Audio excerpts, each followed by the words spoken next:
Colton, we would like them. Um, and my first thoughts are that oftentimes we have this this feeling as it relates to anxiety that we would like it to come on in. Please welcome. Find a spot. I'm sorry, it's all right. We often feel like we're kind of it's us versus the anxiety, and we're fighting it, and it's a negative thing, and we kind of want to get rid of it. If it would just leave us alone, our lives would be so much better, and we kind of want to like kill it and bury it in the backyard and be absolved of all anxiety for the rest of our lives. And wouldn't that be nice? And tonight's suggestion, my approach to that is instead of having this conflict with it, what if we could understand it a little bit more and roll with it, appreciate it, come on in, and value the aspects of it that could be helpful or beneficial for us. So I first want to talk about what anxiety is, but to understand that, I want to tell you a story. It's less of a story, more of a visualization. So I want you to imagine it. First of all, do you have anybody here that likes to run? All right. So I want you to imagine that all of you like to run, and it's something that you enjoy. Okay. And I want you to imagine that this is like part of your best, healthiest self. You get out and you run, and you get to enjoy this time. And this is a nature run that you do. And you've done this for years, maybe 3 or 4 times a week. Let's pretend like you have all the time in the world and you go 3 or 4 times a week up to the mountains. And let's say it's close by, so it's not a long trip. And these are beautiful mountains with pine trees and brisk air and things. And you drive up, you take off in the morning and you drive up to this spot where you like to run. And there's this beautiful nature trail. It's maybe 4 miles long and it's a loop. And you park your car and you put your earbuds in and you lace up your shoes and you start doing what runners do to get ready. I don't know. And you get on this path and you are zoned in. This is your happy place. You've been doing this, like I said, you've done this hundreds of times. And you're running on this path. And you get about halfway into your run and you turn a corner in the path, and right in front of you, all of a sudden, is a very large grizzly bear. And it's like the movies, right? Standing on its hind legs and making lots of noise. And it's maybe 20, 30 feet from you. How long do you think it would take your brain to register that you are in a dangerous situation? How quickly? Very fast, right? Slightly before you thought about it. Almost instantly, right? And is that because you're around grizzly bears all the time and you just know exactly what that is? That's because your brain is really good at referencing what a dangerous situation might feel like.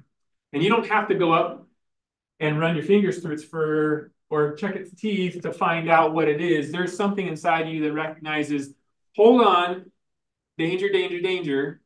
And you would stop running immediately, probably freeze in your tracks and have some very quick decisions to make. And what we would assume would start happening is your brain perceives a dangerous situation and starts releasing adrenaline. And adrenaline kicks off this what we call fight or flight. Are we familiar with that phrase? Have you heard it before? Fight or flight.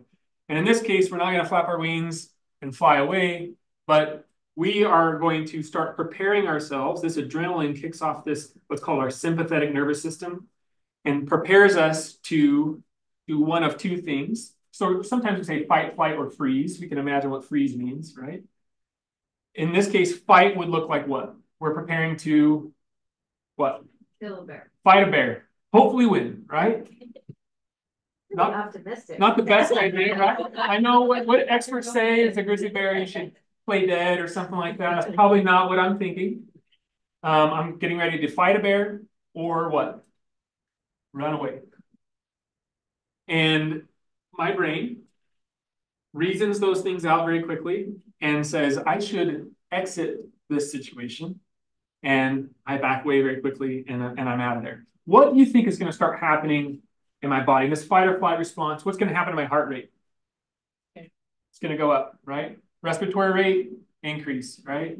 Blood pressure, go up. Pupils dilate, right? We're taking in more of the surrounding situation. I might start sweating. I might pee a little, right? I'm going to get keyed up very, very quickly because fight or flight means like I got to lift the car off a baby, or I got to get myself out of this, back alley knife fight or something, or I got to get away from this bear. Is that okay?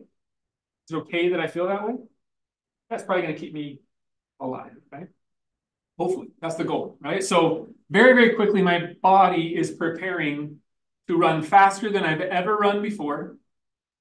And to do that, my lungs are filling with oxygenated air and sending that to my heart, or into my bloodstream. My heart's pumping it around faster than normal, getting it to my major muscle groups so that I can run faster, jump higher, all those things, right? My pupils are dilating, my blood pressure's going, all these things are happening so that I can get the heck out of there and stay alive.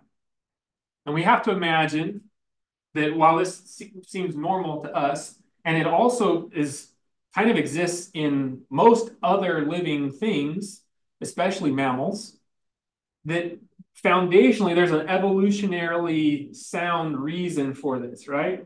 If our caveman friend didn't have that, and they're like, I wonder how close I can get to the edge of this cliff, right?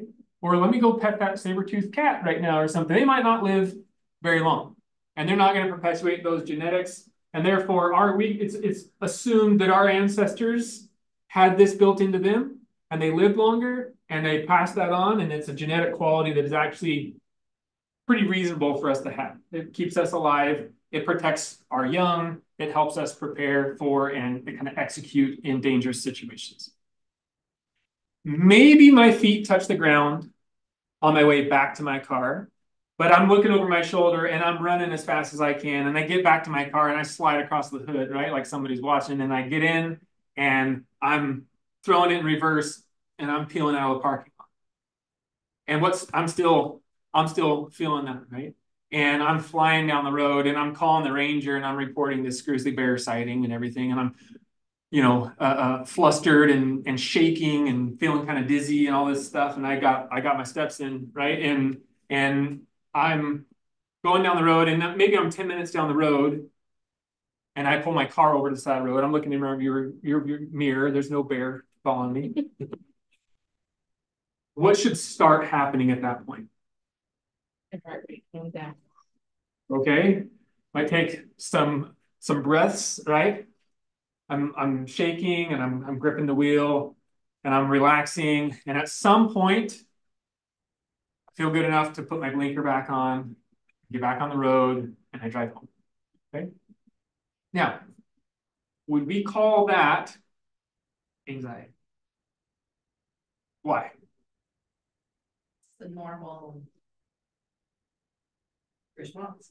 It's an absolutely appropriate response in that situation, right? You wouldn't have someone go, gosh, you're really anxious about that bear that was maybe chasing you, right? No, this is completely understandable, appropriate response. And reasonable, healthy, right? All those things. We don't call that anxiety. We call it fight or flight.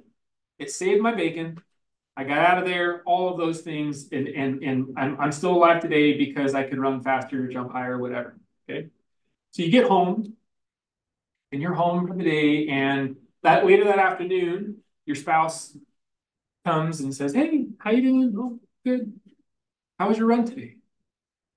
And you go, let me just tell you. And you start explaining the story. And then this happened, and then I turned and the teeth and all these things, right? What's going to start happening to your heart rate?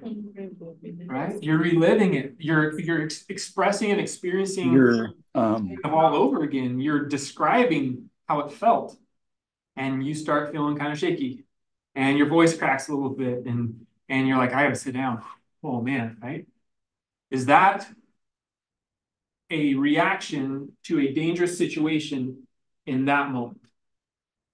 It's not, because you're in the safety of your home. There's no actual bear at that point.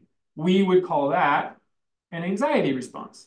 Now, is it completely understandable that you're having anxiety in that moment? Of course. Of course, we can absolutely understand why that's happening. As opposed to I'm walking through Target and I start having panic attack for no apparent reason. That doesn't serve me very well. That doesn't make a lot of sense to me. But in this particular case, it just happened. I'm describing something that was overwhelming for me, and I'm feeling pretty anxious about it. That makes sense. We can understand where that's coming from. But it's anxiety based, not necessarily because there's a bear behind me right this second. Does that make sense?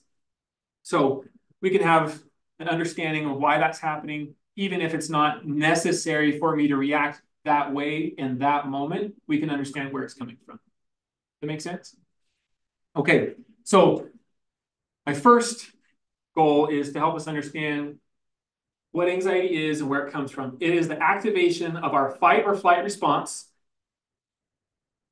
that may not be rational, realistic, needed. We may not be in actual physical danger, but it feels like something bad is about to happen. It feels like I might not be in control.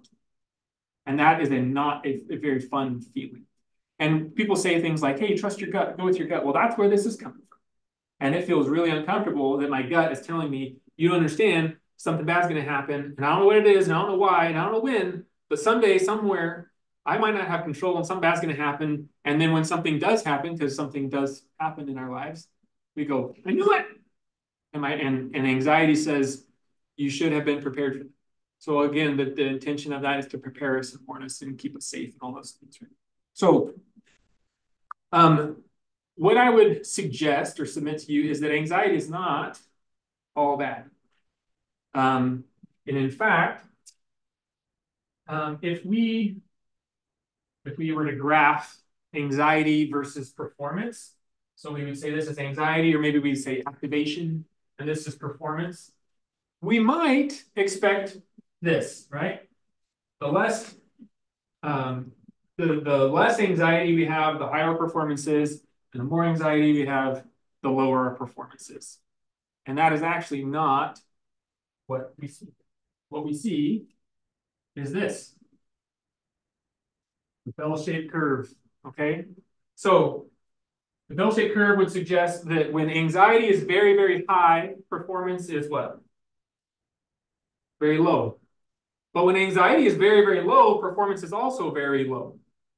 So there is this kind of Goldilocks zone right here, and it's not the absence of anxiety or activation, it's actually the right amount where our performance is at its highest. So what could this look like for us? What would be some examples be? Okay. Has anyone ever experienced test anxiety? Has anyone ever been worried about an exam or doing well on a test? All right, we got some hands back here. Okay, so this, right? This might represent, we get to school and your teacher says, okay, it's time to take that exam. And you're like, what exam? That was today? Huh. Whatever, right? And maybe it doesn't matter. Maybe it does matter, but you're not worried about it. How well are you going to perform on that exam if you didn't remember it, you didn't plan for it, you didn't study for it, etc.? Probably not super, super well, okay? Over here, what would that look like? Overly worried. Really worried. Really in your head about. I haven't slept for a few days. And I couldn't eat. And I got flustered and I got there late because I forgot everything. And I've got my note cards, but I can't even read. And I'm shaking and I'm having a panic attack. And I'm gonna puke my guts out. So I need to leave the room. How likely am I to remember what I've what I've been trying to study? How likely am I to be successful in remembering all these things? I am not going to do well. And I might not even finish the exam. And I might not even go back. That would be, I'm falling off this anxiety cliff and my performance is going to suffer because, okay.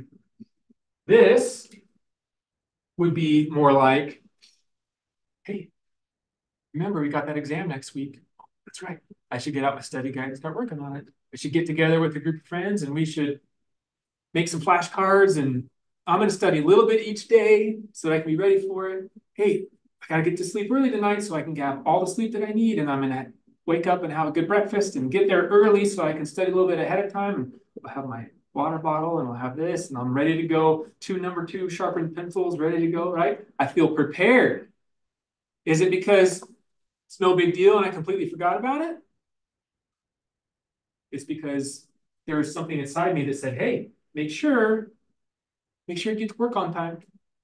Your boss cares about that stuff. I want to make sure they know that this is important to me, right? If this is the Super Bowl, I'm puking my guts out on the sidelines. How well am I going to do, right? Or, oh, that was today. We play this game lots of times. It's just for fun, guys, right? No, they're coming out of the tunnel and they're jumping up and down and they're cracking helmets and they're pumping each other up because they're trying to get from here. I do this all the time to get your head in the game, keep your eye on the ball, get ready, get prepared. Right? So this is okay. This is ideal. This is a good thing for us. And anxiety can remind us of things that are important, things that are dangerous, things that have hurt before, things that we need to remember so that we don't find ourselves in uncomfortable, unhealthy situations again. So it's not all bad. That's why we want to bring it together and go, okay, where's this coming from? Why? How can it help me? Okay. I'm gonna erase this so I have a little more room. Actually, I'm just gonna close the door. And we're gonna assume that people can see in the door all motioned. Okay. So the way that this works, and I'm definitely not gonna take credit for all these ideas, but tonight you can pretend like they're coming from me. Okay. Does anybody have a dog? Anybody have a dog at home? What kind of dog do you use? We have two. We have a shepherd and then a mutt. And a mutt. All right. What kind of dog do you use? We have a mutt and a mastiff pit bull. Okay. Any other dogs?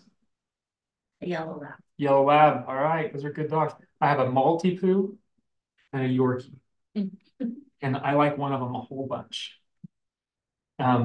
So I want you to imagine when your doorbell rings, how does your dog react? Or dogs? What's this? They make a lot of noise, right? And you love that, right? No? How long did it take you to teach them to make lots of noise when the doorbell rings? Why did you teach them to do that? You didn't.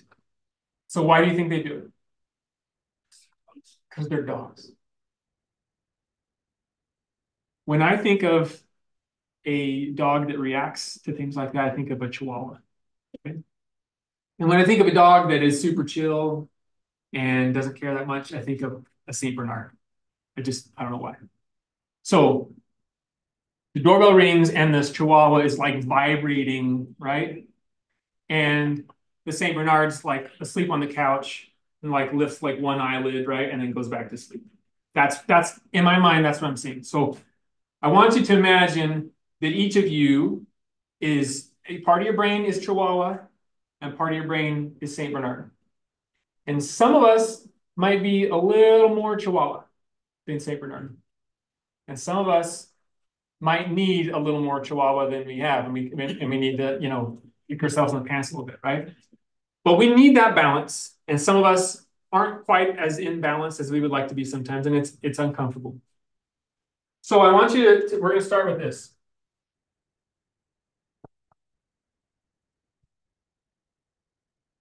So what's good about what our brain is trying to do?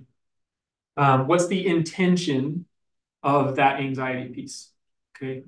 So if your dog could talk, right? They talk, but if we could hear what they're saying, what would they be saying? The doorbell rings and they're making lots of noise. What would they be saying? What words would they be sharing with us? Stranger danger. Stranger danger. Okay.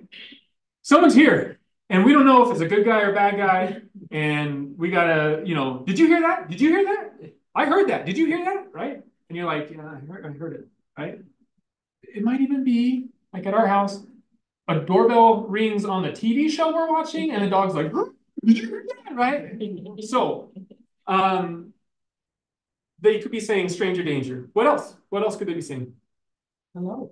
Oh my gosh, someone's here, right? Maybe they'll rub my belly. Maybe I get to smell a new person. Maybe it's my buddy from next door. Or maybe it's that stinking Amazon guy. Oh my gosh, I hate that guy, right? Or, hey, hey, whoever's on the other side of that door, I know you're here. And this is my house, or these are my pack. And we're going to keep them safe, right? Or you heard that, right? Like alerting, right? So if they could talk, it might still be annoying, but we might not be so frustrated with them, right? Because they're doing what dogs do.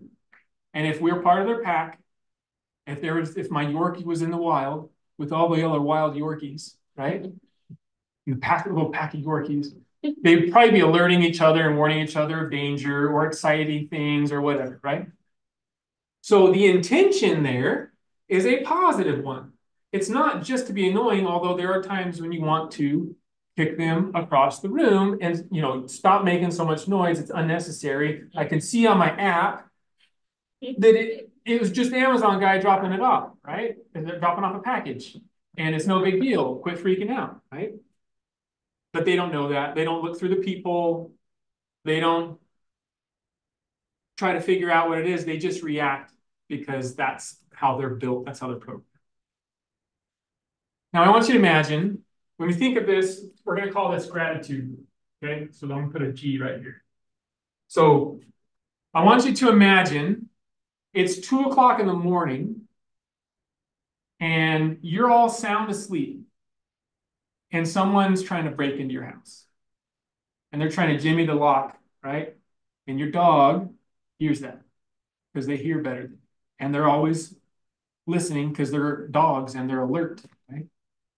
And they start barking like crazy and they run to the door and they're barking and you wake up or your husband wakes up or your mom or whoever, and either the dog scares them away because they're alerted or gets you ready and prepared and you're able to protect your family or something from somebody that's trying to hurt your family. Is that annoying? Are you going to go, you dumb dog, you woke me up for this? No. That dog is our hero that night, right? But the dog doesn't know the difference between 2 a.m. and 2 p.m. It just reacts because it's a dog. So there's a part of our brain that does what it does because it may not have all the information, but it doesn't care. It's just reacting in case, right? And it can be annoying when there's no need, and it can be something we're really grateful for when there isn't. Okay? So that part of us matters. So we can be grateful. We can have gratitude for that part of our brain that's trying to warn us, protect us, keep us safe, alert us of danger, prepare us for something that we need to do. We can be grateful for that. Thank you, brain, for reminding me that I need to be to work on time tomorrow. I don't want to be late again. Or I want my employer to know that I care about this, or that a homework assignment gets done. I want to remember that. Thank you, brain, for reminding me that sometimes guys are jerks. I remember, right? I am aware of that, but this guy feels different. Okay. And that can come up and we can vibrate a little bit like that Chihuahua parts, okay? So gratitude is the first part. The next step, we're going to call it this.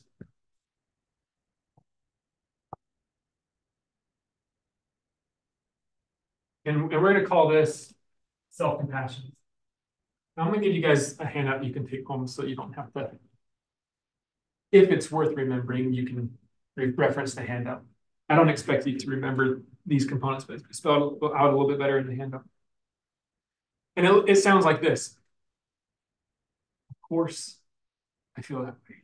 Anyone would feel that way, considering what I've been through, or what I've experienced, or what I remember, or what I saw my mom go through, or etc. Okay. This instead of kicking the dog across the room because we're frustrated or angry, it's going, thank you. Yes, I also heard it. I appreciate that, right? This is scooping the dog up and saying, I get it. I understand why you're freaking out right now. A year ago, someone busted the door down and hurt your family, and you don't know who's on the other side. And recognizing that this stuff comes from somewhere. If this is the purpose, right? Keep us safe, warn us, alert us, prepare us. This is the reason.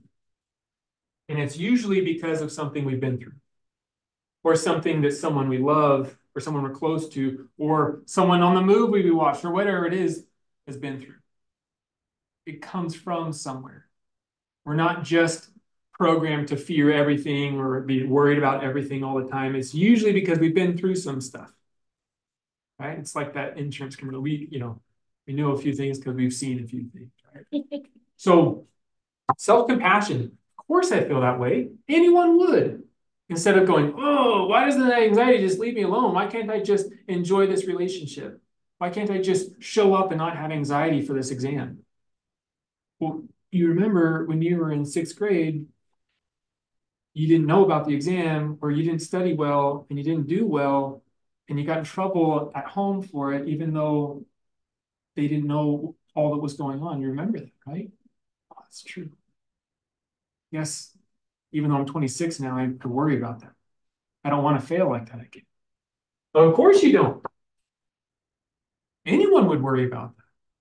So it's understanding where this comes from. And if we stop there, oh, we feel a little bit better, right?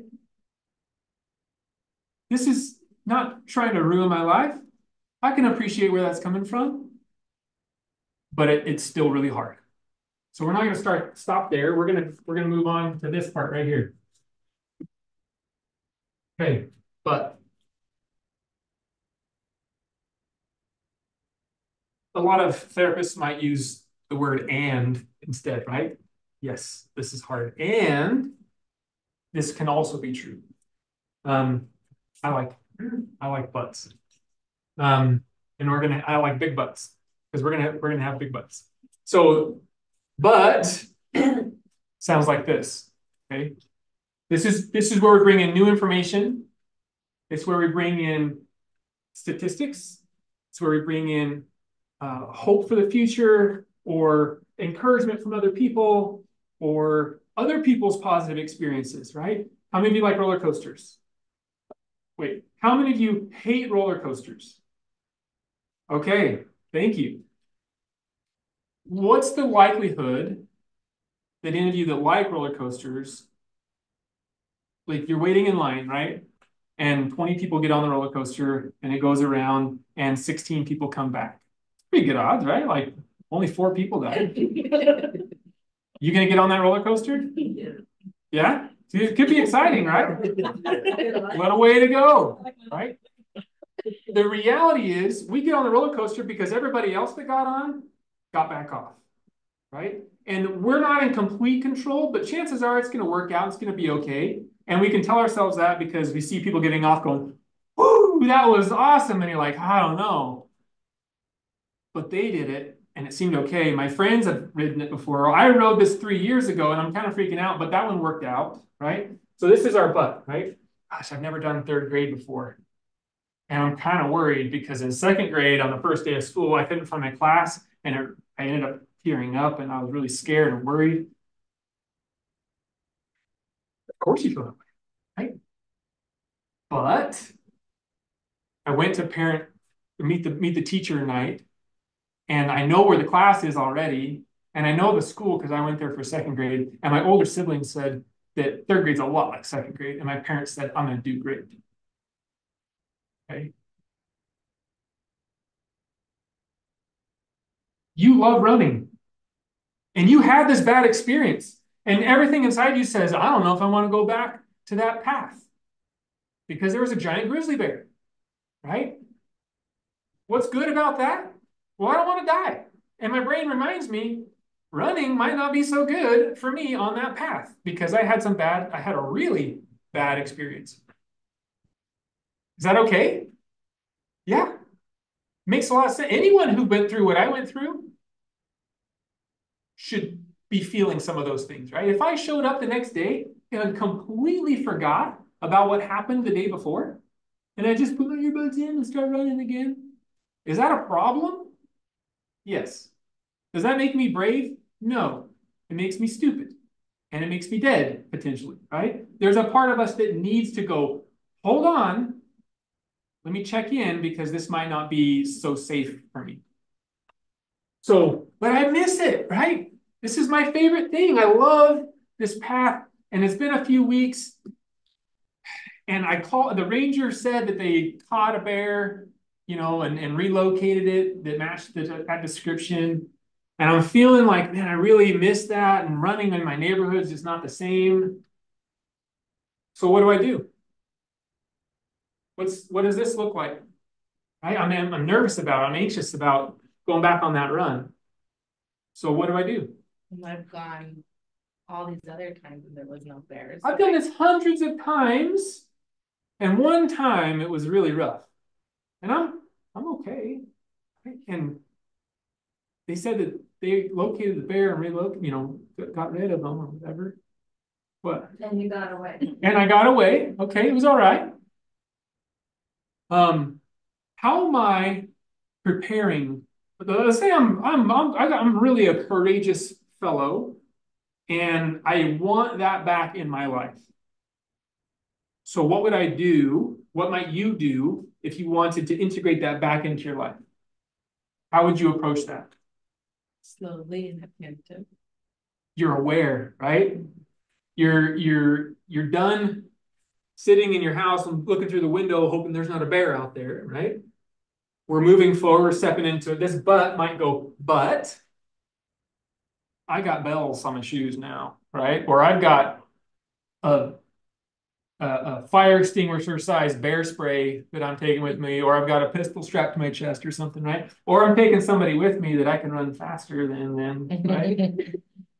I asked the ranger about it, right? Am I getting out of the car and putting my earbuds in and running like nothing ever happened? No, I'm gonna leave the earbuds in my pocket, and I'm not running without paying attention. I'm jogging and I'm looking around every corner, right? And I'm scanning the horizon. Is that okay?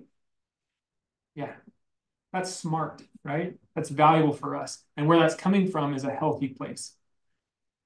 And as I get closer to where that happened, am I going to start feeling that? And if I turn around and say I can't do it and go back to my car, I might not ever get that experience back. So I'm going to step into that, and I'm going to bring these things with me, right? Big butts. I got the bells. I got the bear spray. I've got the report. I've got a friend with me. I've got backup. I'm scanning the horizon. I'm paying attention. I'm being extra cautious. And it might take several good experiences before I start to enjoy myself again. But I could get to that point.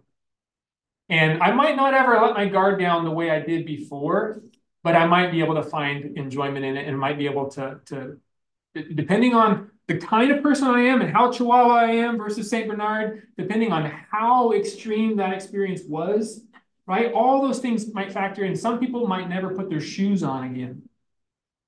And others might go back the next day just a little bit extra cautious. And then there's a range of people in between there.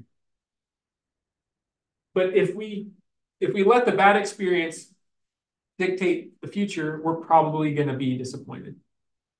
So we need to take new information, statistics. Most people don't die from bear attacks. Bears aren't likely to be here anymore, right? Make noise, hey bear, whatever. And we're going to step into that with some anticipation that we can have a better experience. And then we're going to do this. We're going to breathe. So in those physiological responses that are happening with fight or flight, we talked about heart rate, we talked about blood pressure, we talked about respiratory rate, we talked about pupil dilation. If I was to tell you, I would like you to set your blood pressure to 110/72, go. How successful might you be? Oh, pretty cool. That would be pretty tough, right? Or if I said, constrict your pupils for me, would you? Right? Those are difficult things for us to be in control of. I'm not a guru. I don't sit in ice for days for, a TV show or something. I can't control those aspects of myself. I don't know. I texted the But I front can half. control my breathing She just sent me a a little Zoom bit. link. I've been breathing all day long and I haven't thought about it much. But I could breathe fast if I want, or slow Nice. if I want. A And I screenshot. can control that. I can't control my heart rate very well, or my sweating, or these other things that happen when that adrenaline happens. But I can control my breathing a little bit. And that is this thing that lives in this area of control and this area where we can't control it all the time. I go to sleep and I breathe all night long without even thinking about it. Or I can focus on my breathing and do it however I want to do it. It lives in both camps. So this is the key. This is the key to that sympathetic nervous system to turn off the adrenaline and to calm back down is the breathing. So if we can slow down our breathing, our heart rate will automatically start to come down. And as that happens, a signal comes to our brain that says, oh, are we not freaking out right now? Is everything okay? I thought we're not doing, oh, okay. And it turns off the adrenaline. Now it takes at least 2 minutes for the adrenaline to kind of work itself through our system. But if we can slow down our breathing, bring down our heart rate, that system will stop. The fight or flight reaction will stop and pause, and we can feel a lot better. We can regain control. So if we're having that panic attack in target, we can stop and lean against the shelf, and we can start breathing a little bit, and we can finish our target trip instead of retreating and going to our car and feeling better and going home and feeling better. And then the next time we're in Target, we're like, I don't know, I don't like this. And pretty soon Target's not a good place for me. And then we go to Walmart and we're like, it kind of feels like Target. And pretty soon our world gets smaller and smaller and smaller because our brain says we feel better when we retreat. But we can use breathing to stay in it. And if our brain says, oh, we feel better when we breathe, and we can gain control, and I don't have to run away. And guess what? I don't have to freak out in the first place because I can control even when that happens, and I can feel better, and it's not that bad. It's not a big deal, and we'll get less anxious less often.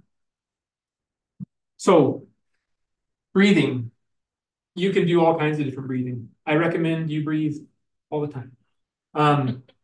But a couple of breathing suggestions I have for you. One is a very common one. It's called box breathing or square breathing. Navy SEALs call it tactical breathing. But why would a Navy SEAL want to stay out of fight or flight? You'd think it'd be helpful for them to just go crazy, right? But they want to focus. They want to pay attention to their training, mission objectives, following orders, etc. Right? We don't want to freak out. We want to be in control.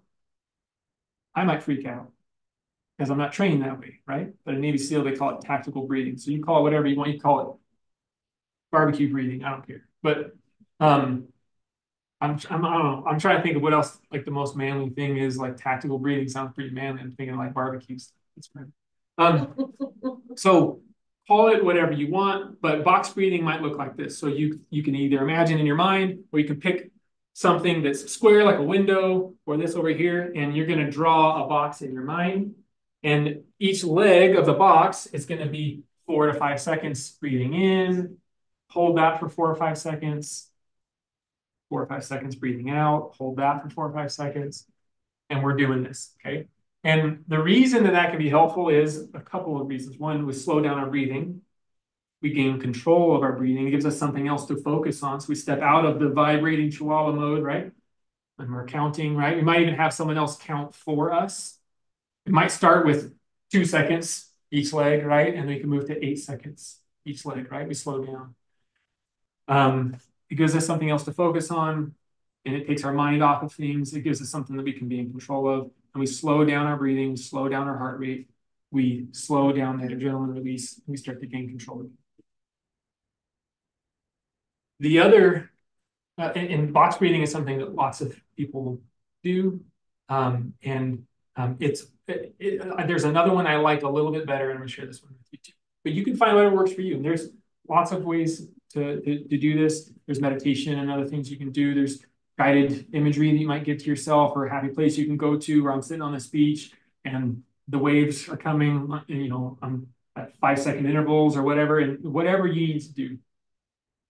But this other one has been shown to be really helpful, really beneficial. I like it a lot better, and it's called the physiological sigh. So if you wanted to look that up, you could watch some videos about the physiological sigh. The physiological sigh is this is a reaction that our body does anyway when we're sleeping or when we need to, and it's a way of expelling carbon dioxide from our lungs and feeling better. But the physiological sigh is 2 breaths in, preferably through our nose, and a long sustained breath out, preferably through our mouth. If you need to breathe in and out through your nose or in and out through your mouth, you can, but preferably in through the nose and out through the mouth. And it's going to be a full breath in, and then we're going to breathe again, topping it off as much as possible. And then we're going to push it out like we're a balloon, deflating our lungs completely, pushing all that air out. I like to take a beat at the top of my breath, and after I push all that air out, it makes me feel like I'm in control, right? So it might look like this.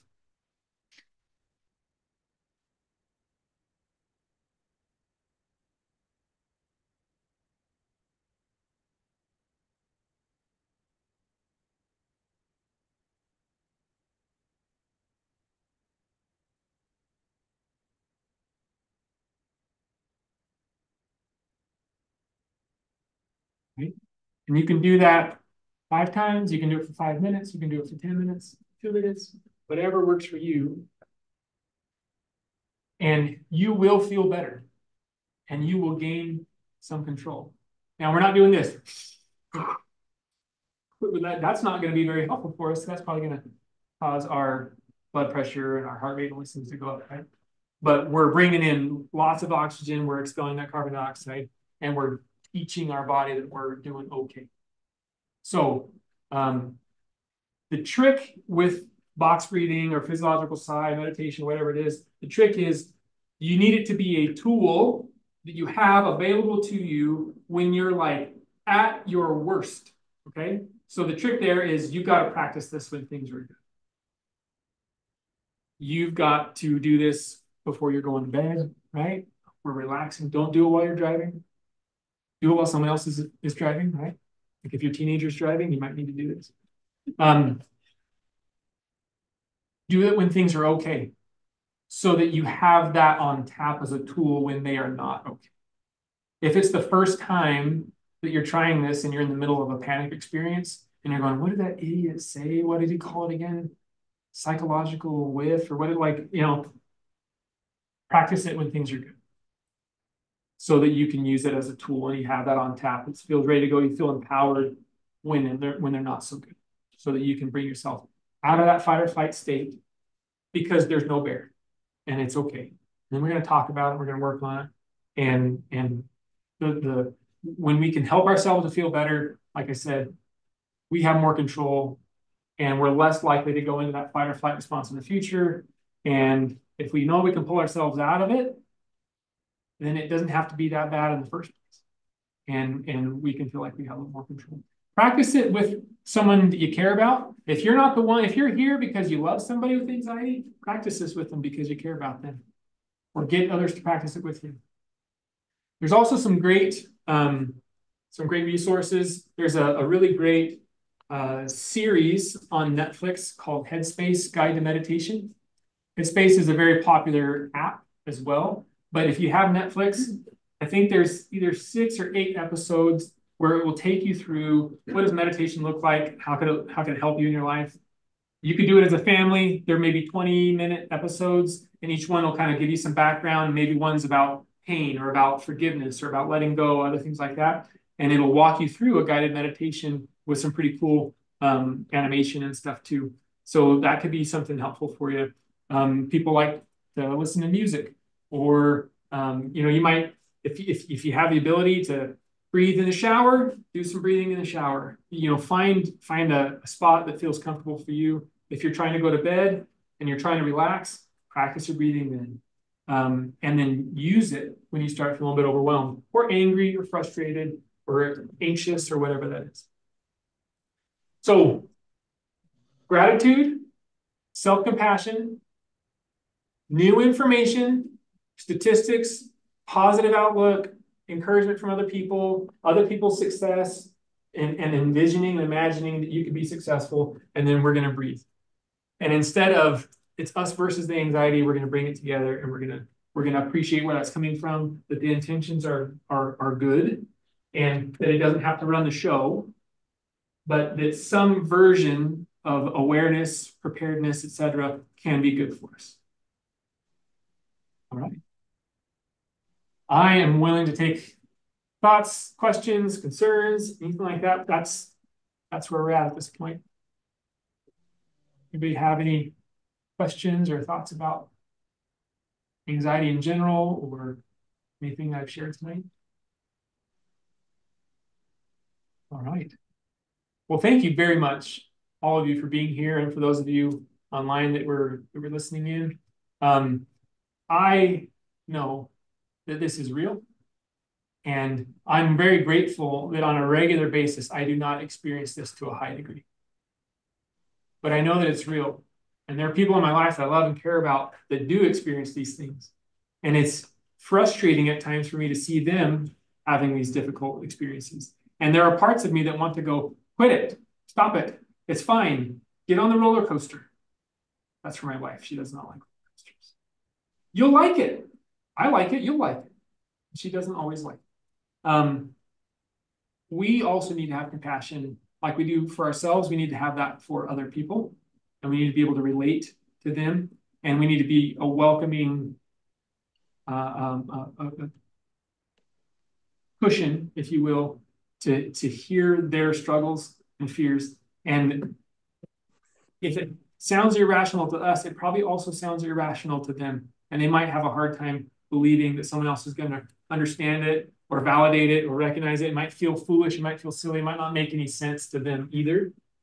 And it can be a very lonely feeling, and it can come up at the worst times, and they might not know where it's coming from or why. Sometimes they don't even get to this point where they go, I don't know why, and I don't know where. And they need a compassionate person that cares about them to be able to walk through that with them. Oh, have you ever felt like this before? Are there other times that you feel like this? Where do you think that comes from? Okay, and just hearing them out, talking through it can be really helpful. So show them that compassion as well. Make sure you show yourself that compassion. Remember that some of us are more Chihuahua than St. Bernard, and be aware of that. And then just be there and support each other. All right. Thank you very much. Appreciate you being here. And I've got